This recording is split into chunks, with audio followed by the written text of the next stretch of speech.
জয় গুরু বন্দে পুরুষোত্তমম পরম দয়ালের কিচনে শতকোটি প্রণাম জানিয়ে আপনাদের আন্তরিক আনন্দিত জয়গুরু জানিয়ে আজকের ইষ্ট প্রসঙ্গ শুরু করছি। আজকের ইষ্ট প্রসঙ্গ হচ্ছে এক গুরু ভাই ঠাকুরকে ত্যাগ করলেন।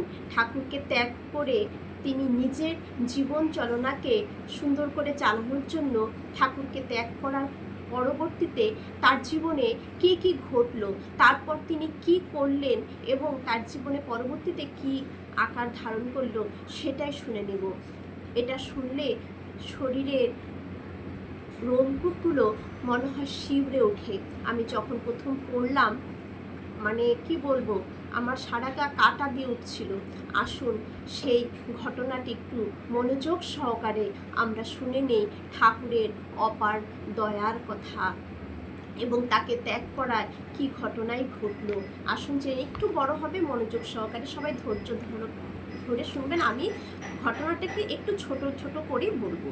এটা আলোচনা, মাসিক আলোচনা পত্রিকা থেকে পাঠ করছি, 1431।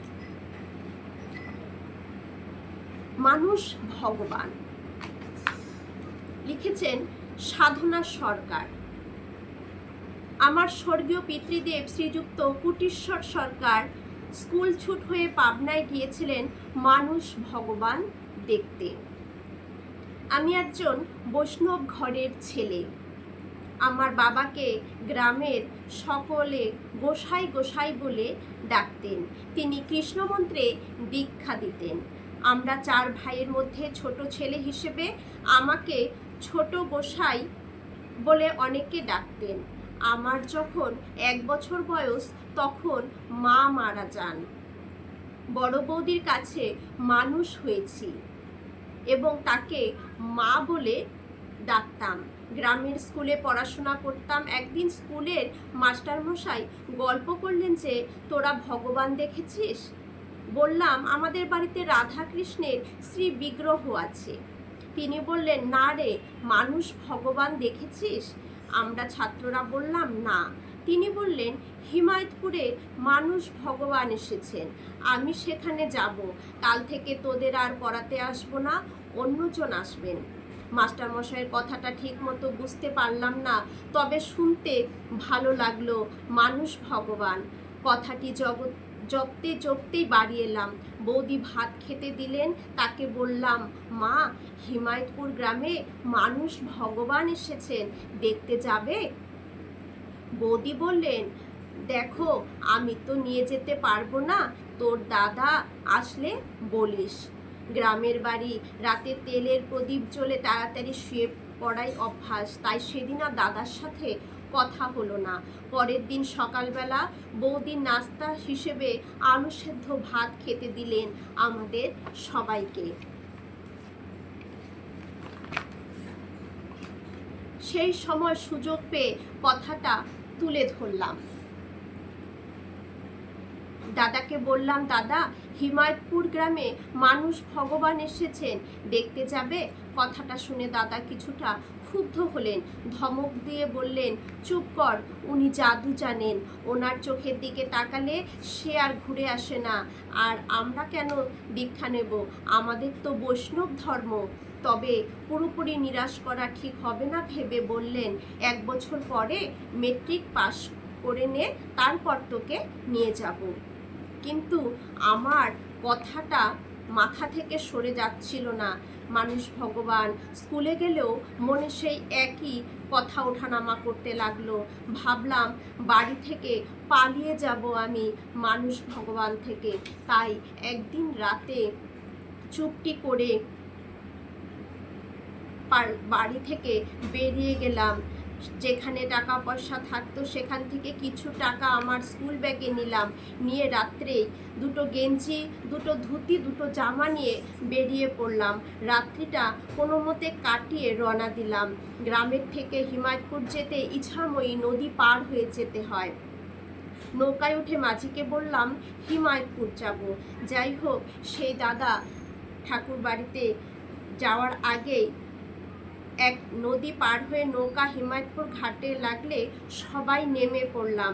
তাদেরই কারো কাছে থেকে জেনে নিলাম মানুষ ভগবান দেখতে যাচ্ছি কোন দিকে যেতে হবে। তারা দেখিয়ে দিলেন। তাদের কথা মতো ধানের ক্ষেত ও মাঠের আল ধরে যেতে লাগলাম। অনেকটা মাঠ পেরিয়ে গেলাম। এক সময় মাঠের প্রান্তে গিয়ে সে দাদা পৌঁছালেন। একটা ছাতিম গাছের নিচে এক ভদ্রলোক দাঁড়িয়েছিলেন। পরনে সাদা ধবধবে ধুতি, গলায় একটা পৈতা, কোমরে হাত দিয়ে দাঁড়িয়ে আছেন। তাকে জিজ্ঞাসা করলাম, জেঠু, মানুষ ভগবান দেখতে এসেছি, তিনি কোথায়? তিনি আমাকে হাত উঁচু করে খানিকটা দূরে একখানা চারচালা ঘর দেখিয়ে দিলেন। আরও বললেন, তুই যা, আমি তোর পেছনে আছি। তার নির্দেশ মতো এগিয়ে গেলাম। দেখলাম নিচে একটা জায়গায় অনেকজন বসে রয়েছে, আর একটা চৌকির ওপর একজন ভদ্রলোক বসে আছে, যার সাথে আমি সবেমাত্র কথা বলে এসেছি। তিনি দেখলেন যে সামনে অনেক কয়েকজন বসে রয়েছে, আর একটা চৌকিতে একজন ভদ্রলোক বসে রয়েছেন, যাকে তিনি মাত্র দেখে এলেন। তখন আমি ছেলে মানুষ, বয়স কম, নিজের চোখকে বিশ্বাস করতে পারছিলাম না। পেছন ফিরে কয়েকবার তাকিয়ে দেখলাম সেই ভদ্রলোক সেখানে আর নেই। আমার কৌতূহলের মাঝে তিনি জিজ্ঞাসা করলেন, কিরে? যখন সামনে গিয়ে বসছেন, তখন ঠাকুর তাকে জিজ্ঞাসা করলেন, কিরে, বাড়ি থেকে পালিয়ে এলি? মানুষ ভগবান দেখেছিস? আমি তখন হতবাক, কিছু বলতেই পারলাম না। যাকে পেছনে ফেলে আসলাম তিনি আমার সামনে বসে আছেন। কিছু না বলে চুপ করে থাকলাম। তিনি বললেন, বস। কিছুক্ষণ পর একমা ঠাকুরের অনুমতি নিয়ে মুড়কি আর নাড়ু সবাইকে দিলেন। আমিও হাত পেতে নিয়ে সেটা গ্রহণ করলাম এবং খেলাম। সেখান থেকে একটু সরিয়ে গিয়ে খেলাম। খাওয়ার পর হাত ধুয়ে উঁচু করে রাখা ড্রাম থেকে জল খেলাম। ফিরে এসে আবার সেখানে বসলাম। খুব ভালো লাগছিল। এক সময় আমাকে উদ্দেশ্য করে কয়েকজন আশ্রমিককে বললেন, শোন, এ বড় বাচ্চা, তোরা একে চোখে চোখে রাখবি, নিজেদের ঘরে শোয়াবি। আমার মন আনন্দে ভরে গেল। এক ভদ্রলোক আমাকে গামছা, ধুতি দিয়ে সব কিছু দিয়ে থাকার ব্যবস্থা সেই দাদাকে করে দিলেন সম্পূর্ণ। তো সেভাবেই তিনি আশ্রমে যথারীতি থাকা শুরু করলেন। স্বাভাবিক নিয়মে দিন অতিবাহিত হতে লাগলো। সকলের সাথে হাতে লাগিয়ে কাজ করতে শুরু করলেন। ঠাকুর একদিন একজনকে বলছেন, দেখ ছেলেটা কেমন লাফিয়ে লাফিয়ে কাজ করে। ঠাকুর একদিন একজনকে বললেন, ওকে দীক্ষা দিয়ে দে। দীক্ষা হলো, সৎনাম পেলাম, স্বাভাবিকভাবেই সব কিছু চলতে লাগলো। এমন সময় আমার দাদা একদিন তার দাদা এলেন তাকে নিতে। ঠাকুর বললেন, তোমার ভাই গেলে তুমি নিশ্চয়ই তাকে নিয়ে যাবে। কিন্তু তিনি গেলেন না। সেই দাদা ঠাকুরের কাছে কাতরভাবে কণ্ঠে বললেন, আমি যেতে চাই না, আমি এখানেই ভালো আছি। তারপর সেই দাদা গেলেন না, তার দাদা ফিরে গেলেন। এসব আশ্রমের পরিবর্তন যেরকম দ্রুতগতিতে হচ্ছিল তা বলাই বাহুল্য। কাঁচা ঘর ভেঙে পাকা ঘর এসব হচ্ছিল। ঠাকুর মাঝে মাঝে এদিক ওদিক একটু ঘুরে বেড়াতেন। ফাঁকা সময় পেলে কখনো কখনো তাকেও সাথে নিয়ে ঘুরতেন। এমন সময় পাশের বাড়িতে কান্নাকাটি চেঁচামেচির আওয়াজ পেয়ে ঠাকুর সেখানে গেলেন, সাথে তিনিও গেলেন। যাওয়ার পর দেখলেন, যেতে চাইলেন, তিনিও গেলেন। গিয়ে দেখলেন, বলছেন কি হয়েছে? মেয়েটাকে দেখছে, একটা 6-7 বছর হবে একটা মেয়েকে মারধর করছেন। বলছে কি হয়েছে, ওকে মারছো কেন? তখন কেউ একজন বলল, মেয়েটি অলক্ষী, যার সঙ্গে বিয়ে ঠিক হয়েছিল সে কলেরায় মারা গেছে, এখন একে কে বিয়ে করবে? আপনি বিচার করুন ঠাকুর মশাই। তখন ঠাকুর বলছেন, ওর কি দোষ, ওকে কেন মারছেন? তখন সেই দাদাকে বললেন ঠাকুর, যাও ডুব দিয়ে স্নান করে এসো। ডুব দিয়ে স্নান করে আসলেন। তারপর সেই বাড়ির লোককে বললেন, জামাইয়ের জন্য যে পোশাক আশাক কেনা হয়েছিল সেগুলো ওকে দিন। তারপর সেই দাদাকে দিলেন। তারপর ঠাকুরের অনুমতিতে তার সাথে ওই ছোট্ট 6-7 বছরের মেয়েটির বিবাহ হলো। তারপর সেভাবে তারা ঠাকুর বাড়িতে থাকছিলেন। এমন সময় হঠাৎ করে ঠাকুরের শরীর ধীরে ধীরে খারাপ হতে লাগলো। তখন ডাক্তাররা ঠাকুরকে জানালেন যে ঠাকুরের হাওয়া পরিবর্তন করতে হবে। তখন হাওয়া পরিবর্তন করতে হবে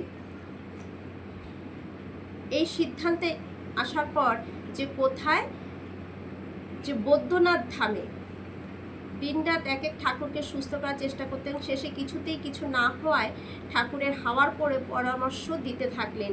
সিদ্ধান্ত হলো এর জন্য বৈদ্যনাথ ধাম যেতে হবে। ঠাকুরের সাথে আশ্রমের অন্যান্যরাও তৈরি হয়ে নিলেন এবং উক্ত দাদাও তার স্ত্রীকে নিয়ে রেডি হয়ে চললেন। তার আগে ঠাকুর তাকে কিছু অর্ঘ্য দিয়ে বলেছিলেন, তুমি বর্ধমানে একটা ঘর তৈরি করে রাখো। বর্ধমানে একটু জায়গা কিনে সেই দাদা দুটো ঘর তৈরি করে রেখেছিলেন। কুটিশ্বর দাদা তিনি একটা ঘর তৈরি করে রেখেছিলেন। যখন ঠাকুরের সাথে তিনি হিমায়তপুর থেকে বৈদ্যনাথ ধামে ট্রেনে ফিরছিলেন, ফেরার পথে সেই দাদা তার স্ত্রীকে নিয়ে ঠাকুরের অনুমতি না নিয়েই বর্ধমানে নেমে পড়লেন।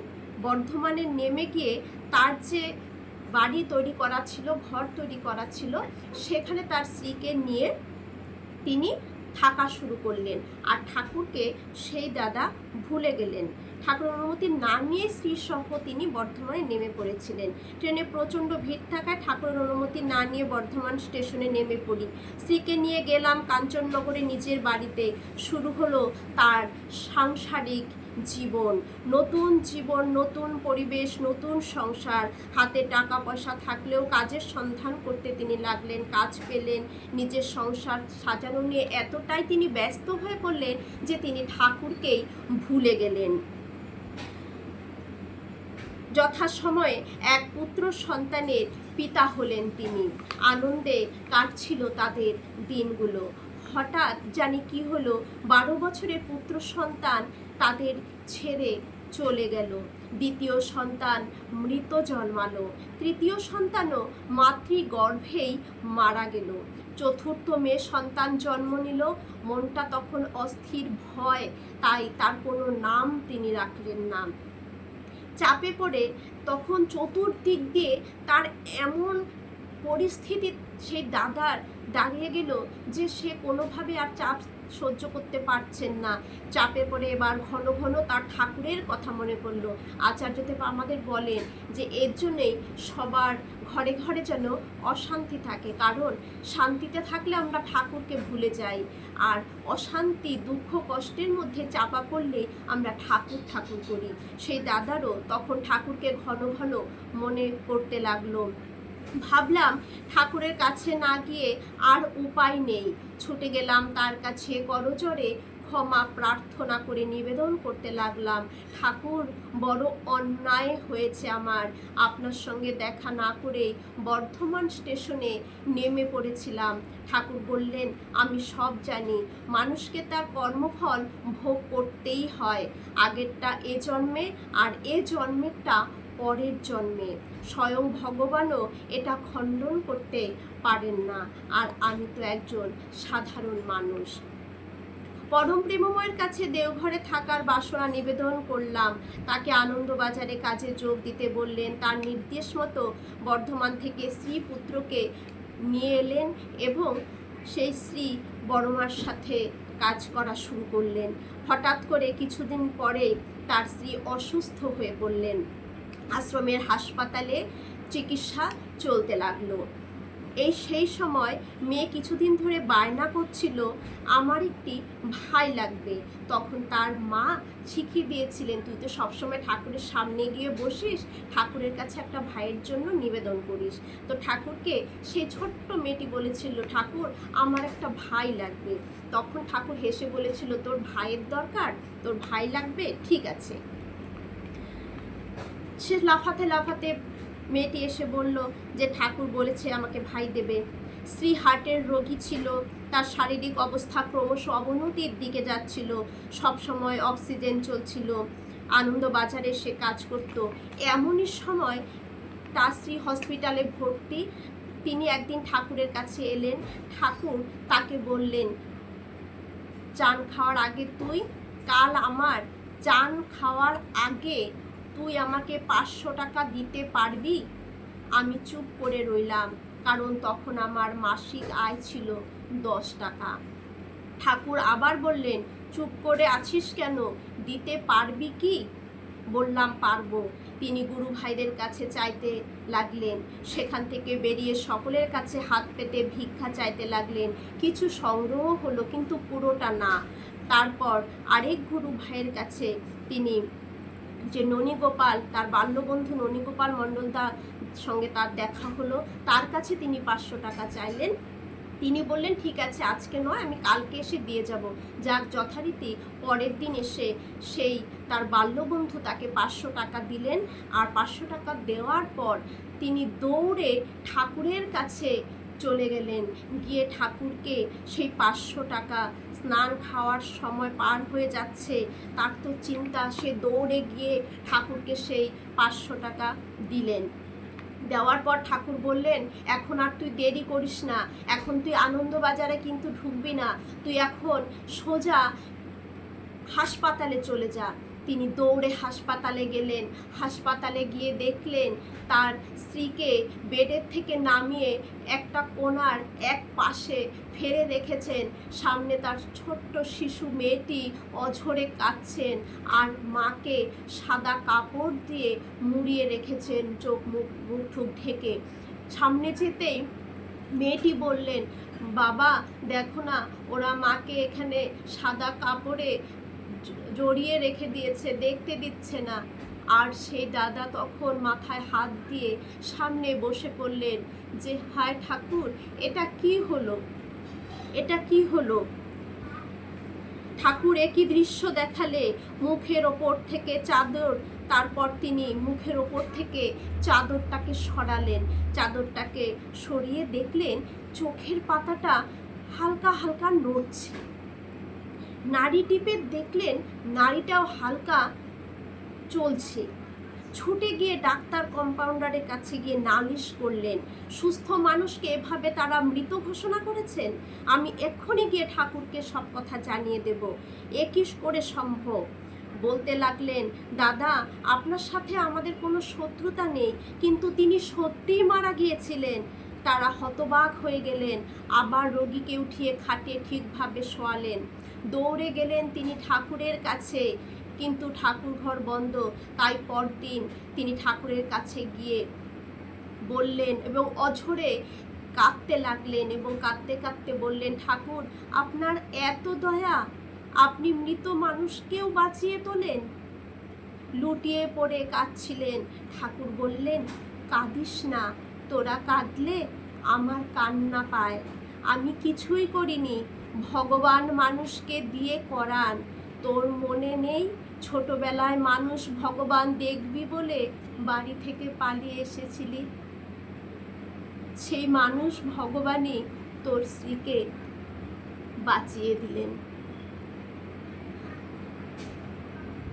ছোটবেলা মানুষ ভগবান দেখবেন বলে এই দাদাটি বাড়ি থেকে পালিয়ে এসেছিলেন। সেই মানুষ ভগবানই তার স্ত্রীকে, মৃত স্ত্রীকে বাঁচিয়ে দিলেন।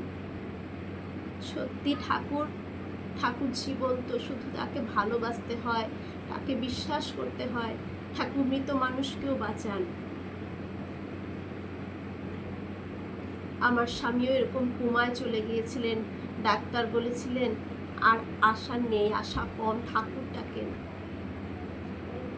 ঠাকুরকে এত শুধু নাম করেছে, আর ঠাকুরের কাছে পুরোটা সমর্পণ করে দিয়ে দেওয়াতে ঠাকুর 24 ঘন্টার মধ্যে তাকে বাঁচিয়ে তুললেন। 24 ঘন্টার পরের দিন গিয়েই দেখি তিনি সুস্থ, তার জ্ঞান ফিরেছে। এটা সম্ভব, অসম্ভবও সম্ভব হয় তাকে ভালোবাসলে, তাকে দেওয়ার মধ্য দিয়ে।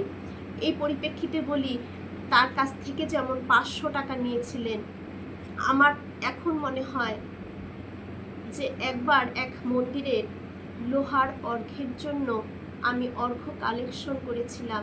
তখন বলতে নেই, কিন্তু এই পরিপ্রেক্ষিতেই বলি, তখন আমি একটা মোটা অঙ্কের অর্থ সেই লোহার জন্য দিয়েছিলাম, নিজের থেকেও দিয়েছিলাম এবং কালেকশন করেও দিয়েছিলাম। হয়তো সেই জন্যই, কারণ শুনেছি সৎ ব্রাহ্মণকে লোহা দান করলে মৃত মানুষও বেঁচে ওঠে, হাড়া কেটে যায় বড় বড়। তাই হয়তো আমার স্বামীও সেদিন বেঁচে গিয়েছিলেন। আর এই দাদার মৃত স্ত্রীও বেঁচে গেলেন, শুধু ঠাকুরকে চাইলেন, তিনি না করেননি। ঠাকুরের কাছ থেকে চাওয়া মাত্রই তিনি সব দিয়ে দিলেন। এই দেওয়ার মধ্য দিয়েই সব হয়। সবাই ঠাকুরকে নিয়ে চলুন, ভালো থাকুন, জয় গুরু।